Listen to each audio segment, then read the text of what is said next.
Your father didn't fail you because he was careless.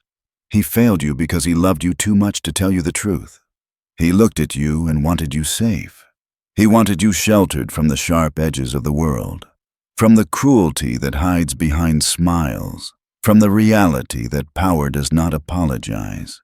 So he handed you a story, a comforting one, a story where goodness is always rewarded, where effort is noticed, where fairness eventually corrects all injustice. That story felt warm. It felt right. And it was wrong. He taught you to be honest, to play fair, to work hard with your head down, and trust that someone, somewhere, was keeping score. He told you that if you endured enough, life would balance the books. What he didn't tell you is that the world isn't a courtroom. There is no jury weighing your intentions. There is only the outcome. He sent you into a forest full of wolves with nothing but a moral compass and called it preparation. And now you're here, tired, overlooked, quietly disrespected. You've started to feel it, that subtle dread that maybe the rules you were raised on don't apply anymore. You're playing chess with people who have no problem flipping the board, and you were taught to celebrate how well you move the pawns. That realization is painful, but it's also the doorway. Because today, that story ends. What follows is not comfort. It's a software update. We're not polishing your father's lessons. We're replacing them, not because he was malicious, but because his worldview belonged to a safer era. This is not about being good or bad. It's about what works. And if that sentence makes you uncomfortable, this isn't for you. The first lesson is the most difficult because it requires you to forgive your father internally and then walk away from his map. The myth he gave you is the myth of merit. Work hard, and you will be recognized. Suffer enough, and success will arrive. It sounds noble. It also keeps you weak. The world does not reward effort. It rewards results. Sweat has no intrinsic value. Pain is not currency. The modern mind is infected with what could be called the labor illusion, the belief that exhaustion itself earns respect. You see it everywhere. Men destroying their health, burning their lives down to prove they're committed, waiting for applause that never comes. They believe the universe is watching their struggle. It isn't. It's indifferent. A bridge built by a saint that collapses is a failure. A bridge built by a tyrant that stands for centuries is a success. History does not remember who tried hardest. It remembers who delivered. Your father taught you to value the grind itself, to find dignity in the effort. That made you reliable, replaceable, easy to use. As long as you glorify effort, you never demand leverage. You accept burnout as a badge instead of seeing it as proof of inefficiency. Effectiveness is the only metric that matters. If another man achieves the same outcome you do with a fraction of the effort, he is not lazy. He is superior. The man who works 80 hours to accomplish what another does in 4 is not heroic. He is misaligned, like digging a trench with a spoon, while someone else uses a machine and calling it virtue. Nobody cares how tired you are. The world pays for outcomes, not martyrdom. This is where your thinking must shift. Stop asking how hard am I working and start asking how effectively am I positioning. Value is not time spent. Value is problem solved at scale. Your father trained you to be the mule, useful, durable, silent. I am telling you to become the rider, the one who directs force instead of absorbing it. The second lesson cuts deeper because it violates everything you were praised for growing up. The utility of controlled cruelty. You were told to always be kind, to turn the other cheek, to forgive quickly. You were taught that mercy transforms people. In theory, it sounds beautiful. In practice, it teaches others that crossing you has no cost. Forgiveness without consequence is not virtue, it's permission. When someone disrespects you and you respond with softness, you're not teaching them morality. You're teaching them your boundaries don't exist. Half measures in conflict create lingering enemies. A wounded opponent doesn't disappear. He studies. He waits. He comes back sharper. This is not a call to chaos or sadism. It's a lesson in consequences. If you must act, act decisively. If a boundary is crossed, enforce it fully. Not with drama, not with rage, but with finality. Think of a disease. A partial treatment doesn't heal the body. It guarantees relapse. Precision creates peace. Lingering tolerance creates constant war. The third lesson is quieter, but more powerful than all the rest. Reputation is not discovered. It is constructed. You are told to just be yourself, as if the world is patient enough to understand you deeply. It isn't. People are exhausted. They judge quickly. They respond to signals. Human beings don't experience who you are. They experience what you project. Posture, silence, timing, presentation. If you move through the world unedited, broadcasting your fatigue, your doubts, your chaos, you are handing others a script to define you at your weakest moments. Power demands curation. This is not lying, it's editing. You amplify what commands respect, and you conceal what invites pity. When you are afraid, you project calm. When you are unsure, you project restraint. Silence, when controlled, reads as intelligence. Order, when projected, becomes authority. The most successful people you know aren't known. They are branded. You don't know their reality. You know the myth. Treat your reputation like a work of art. Light it carefully. Protect it fiercely. Process your weakness in private. Step into the world composed. Not because you are fake, but because the world is a stage, and those who refuse to perform are cast as extras. The fourth lesson your father never gave you is the calculus of gratitude versus necessity. He taught you that helping people builds loyalty. That generosity comes back around, that if you give enough, one day the world will give back. This belief ruins more capable men than failure ever could. Gratitude is unstable. It fades. It decays. It turns into resentment the moment someone feels indebted for too long. People don't like owing.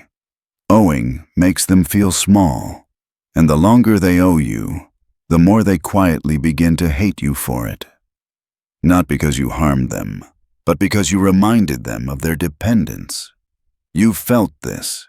You helped a friend, stayed late for a coworker, sacrificed for a relationship. When you needed something back, the response was weak, delayed, or absent. You asked yourself, after everything I did, how could they do this? The answer is simple. You relied on gratitude. Gratitude is emotional. Emotion is volatile. If you want loyalty, don't build it on kindness. Build it on necessity. Become the keystone, the stone that if removed collapses the structure. In work, that means owning skills no one else has, relationships no one else can replace, knowledge no one else understands. When you are needed, you are protected. When you are merely liked, you are expendable. Never give everything, always hold something back. Access, information, capability. The moment someone has all of you, they no longer need you, and human beings discard what they don't need. This sounds cold until you realize it's already how you behave. Ask yourself honestly, who do you respect more, the man who is always available, or the one whose time you have to earn? The fifth lesson is about duality, the lion and the fox. Your father raised you to be straightforward, predictable, clean. Say what you mean what you say. That works in a moral classroom. It fails in a competitive world. Pure aggression gets trapped. Pure cunning gets crushed. Power belongs to the man who can switch. The lion ends threats through force of presence. The fox sees traps before they close. If you are always direct, you become easy to outmaneuver. If you are always subtle, you become easy to overpower. Politics is not dirty. Politics is human dynamics. It's knowing who holds influence, when to speak, when to remain silent, when to let someone else take credit for your idea so it actually survives. Refusing to play doesn't make you virtuous. It makes you irrelevant. Learn to shift modes. In negotiation, become the fox. Listen more than you speak. Read hesitation. Let others reveal themselves. When your name, your reputation, or your family is threatened, become the lion. Clear, immovable, final. The man who masters both is not confused. He is dangerous in the right way. The sixth lesson dismantles the fantasy your father protected you with. The belief that the world is neutral. That if you are good, the world will mirror it back. That most people mean well. This belief doesn't make you kind, it makes you blind. Assume self-interest, not because people are evil, but because they are human. Optimism without verification is negligence. Contracts exist because trust fails. Boundaries exist because intentions change. The man who assumes betrayal prepares calmly. The man who assumes goodness is shocked loudly. Look at red flags without repainting them. Instability doesn't need context. Lies don't need excuses. When someone shows you who they are, believe them. Not with anger, with adjustment. This is reconnaissance, not paranoia. The seventh lesson is the one most people misunderstand: fear versus love. Your father wanted you liked, popular, safe. Fear, in this context, is not terror. It is consequence. It is the fear of losing access to you, the fear of disappointing you, the fear of crossing a line and not being able to come back. Love fluctuates. Respect anchors. If those beneath you don't fear consequences, standards decay. If those beside you don't fear losing you, boundaries erode. You want to be the kind of man whose absence is felt, whose standards cause people to double-check their work, whose presence creates alignment. Kindness without the capacity for cruelty is submission. True kindness is restraint exercised by someone who doesn't need to restrain themselves. Until you can walk away, enforce boundaries, and accept loss, your kindness is not a choice. It's a weakness. The eighth lesson is about risk. Your father worshipped safety. The steady job. The predictable path. No waves, no storms. But ships that never leave the harbor don't stay pristine. They rot. Fortune favors momentum. Opportunity lives in volatility. Avoiding risk doesn't preserve life. It slowly drains it. One market shift. One technological change. One disruption. Safety is an illusion that collapses all at once. Risk is not recklessness. It is exposure calibrated by intelligence. You don't chase chaos blindly. You step into it deliberately, knowing that friction sharpens. A man who never risks rejection never builds desire. A man who never risks failure never builds leverage. A man who never risks instability never builds power. This is the turning point. By now, the picture should be unsettling. Effort is not rewarded. Gratitude is unreliable. Transparency is dangerous. Safety is decay. If these truths feel heavy, that's because they are. But weight is what builds strength. The question is no longer whether your father was wrong. The question is whether you are willing to outgrow him. The ninth lesson your father never framed correctly is money. He taught you it was comfort, a cushion, something to save for emergencies and small pleasures, a tool for consumption. What he didn't tell you is that money is not wealth. Money is ammunition. Comfort makes you passive. Ammunition gives you options. Options create power.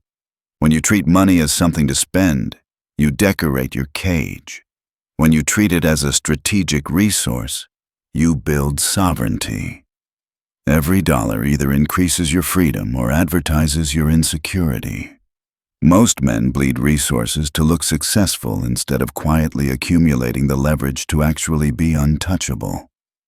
Power doesn't announce itself with shiny objects. It reveals itself in constraints removed.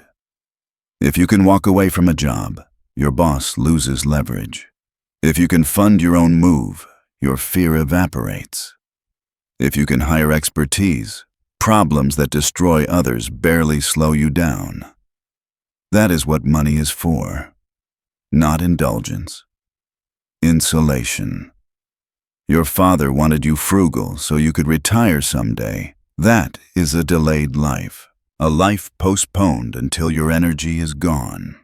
Strategy demands danger now, not comfort later. Spend ruthlessly on autonomy. Cut anything that exists only to signal status. Every wasted dollar is a soldier sent to die for vanity. The 10th lesson is the art of being misunderstood. This is where most men collapse emotionally. Your father taught you to fit in, to explain yourself, to avoid rocking the boat. He feared social rejection more than stagnation.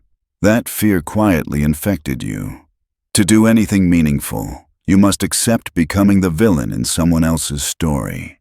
If you succeed, the insecure will call you arrogant. If you enforce standards, the lazy will call you cruel. If you speak truth, liars will call you dangerous. This is not a flaw in your strategy. It is proof it's working. A man obsessed with being understood is easily controlled. He spends his energy explaining instead of building. He manages emotions instead of outcomes. He negotiates his own authority down to zero. You must develop immunity to the opinions of those who gain from your obedience. Conflict is not always a sign of error. Often, it's the friction created when you stop accommodating dysfunction. When people call you selfish for prioritizing your mission, understand what they're really saying. Your compliance was useful to them. Wear their misunderstanding like armor. Silence is often the correct response.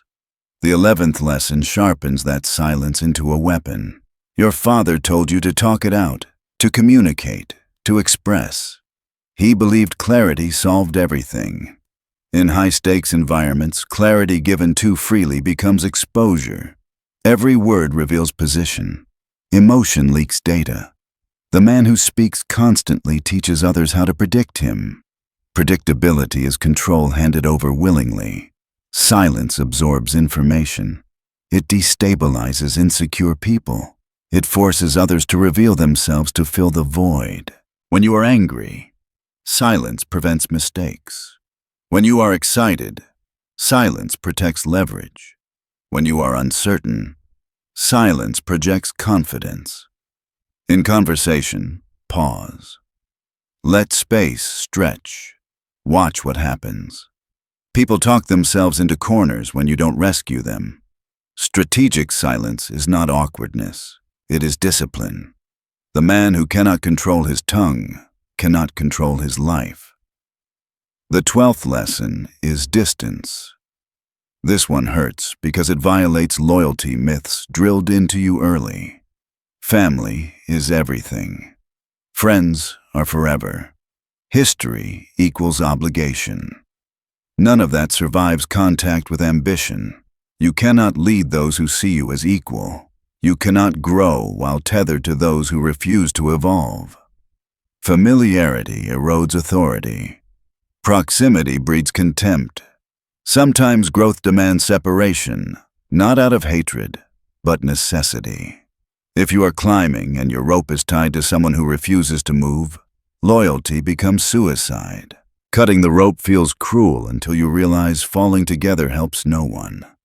Curate your circle ruthlessly. Be around those who sharpen you, not those who anesthetize you. Your past does not deserve veto power over your future. Distance is not betrayal, it is alignment.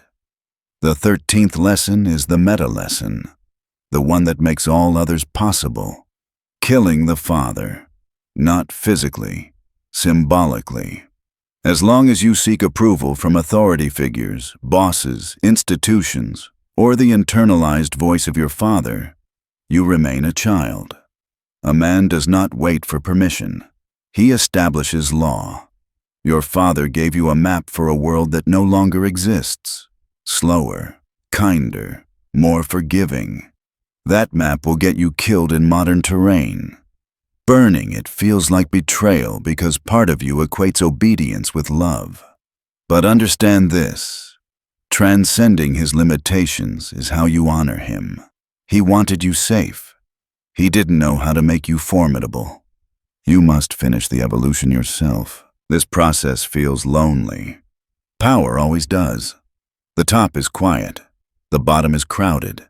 At the bottom, the air is stale and the view is awful. You must choose your altitude.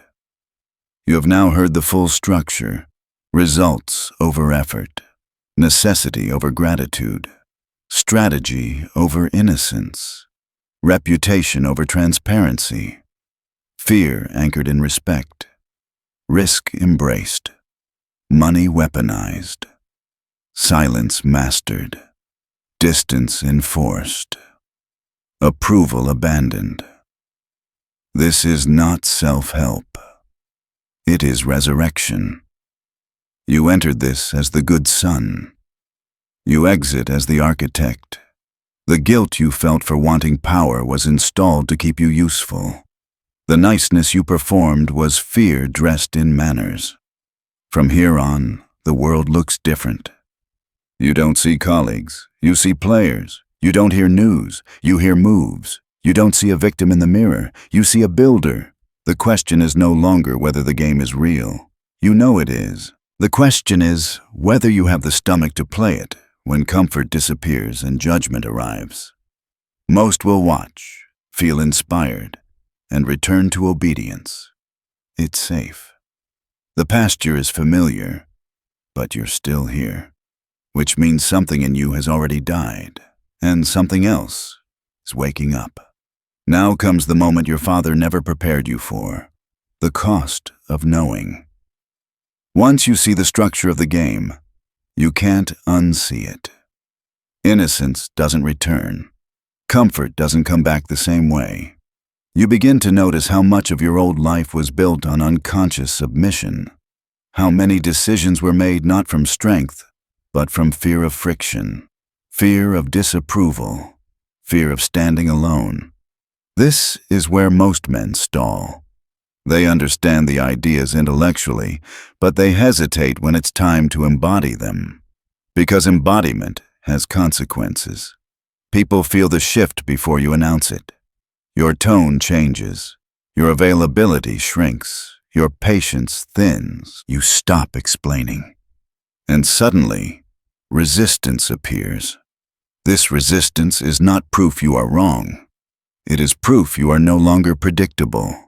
When you stop overgiving, those who fed on your generosity panic. When you stop reassuring, those addicted to your emotional labor feel abandoned. When you stop playing small, those who relied on your silence feel threatened. They will test you, not consciously but instinctively, like animals checking a weakened fence. This is where discipline matters, not the discipline of effort, but the discipline of restraint. You must resist the urge to justify yourself. Explanation is a relapse. Every time you explain, you reopen negotiations that should have ended. Authority decays when it begs to be understood. Your father taught you that being misunderstood is painful. He was right emotionally, but wrong strategically.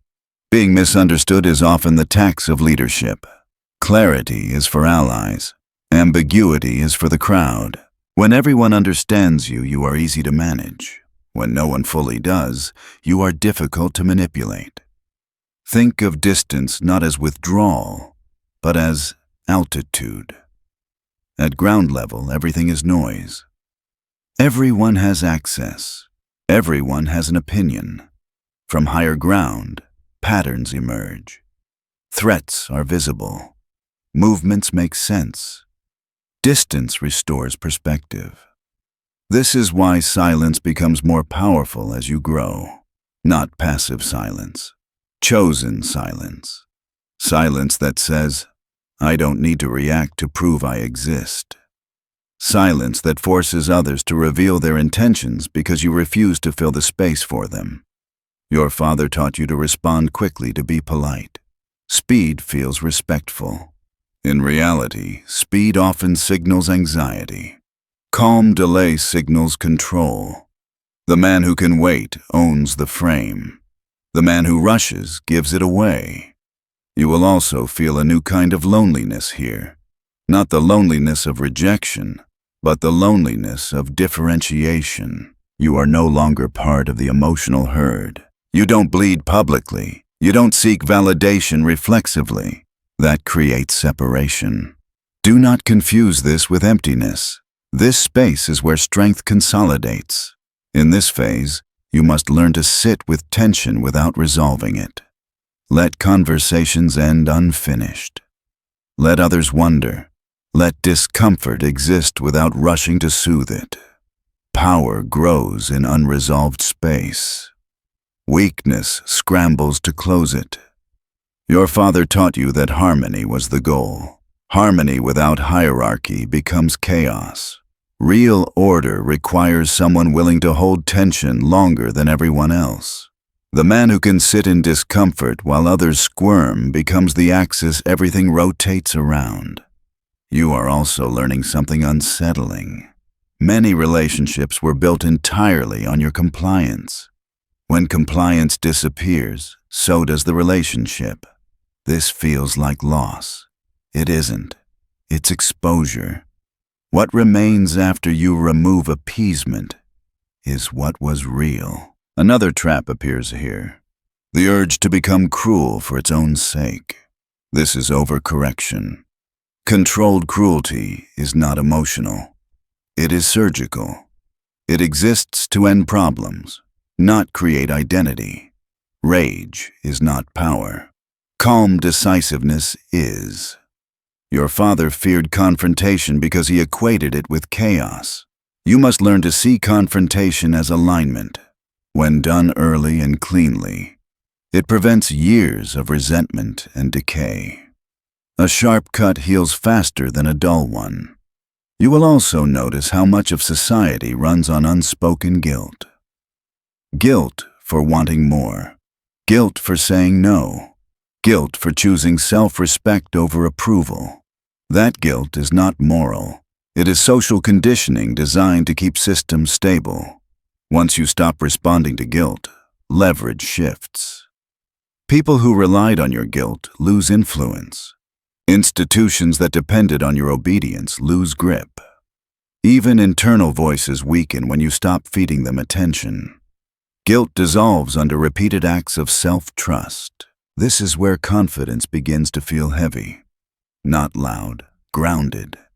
You stop needing to convince. You stop chasing agreement. You move with internal alignment instead of external permission. Your father wanted you safe within the group. Safety required sameness, but growth demands separation before it allows reintegration at a higher level. You don't abandon humanity here. You outgrow dependency on it. This part of the journey is quiet. There are no cheers, no applause, just a growing sense that you are no longer available for manipulation, that your life is no longer up for casual negotiation, and that realization is irreversible. Because once you understand that respect flows from boundaries, that power flows from restraint, and that clarity flows from silence, You cannot return to the boy who thought goodness alone would protect him. You are becoming something else now. Not harder, sharper. This is where everything locks into place. Up to now, you've been dismantling illusions about work, about kindness, about loyalty, about safety. But the final shift is not intellectual. It's existential. It's the moment you stop asking the world how to live and start issuing commands to yourself. Your father taught you to wait. Wait your turn. Wait to be recognized. Wait for permission. That waiting trained obedience into your nervous system. You learned to hesitate even when you knew what needed to be done. You learned to doubt your instincts because authority always lived outside of you. Power begins the moment that reverses. A man with strategy but no decisiveness is just a spectator with opinions. The world does not bend for men who understand the game. It bends for men who move, cleanly, relentlessly, without apology. This is where you stop rehearsing strength and start practicing it. You say no once, without explanation, and feel the internal tremor. That tremor is the old conditioning dying. You walk away from a situation that disrespects you and feel the guilt rise. That guilt is not conscience, it's withdrawal. You enforce a boundary and watch someone test it. You hold. The test ends. This is how identity changes.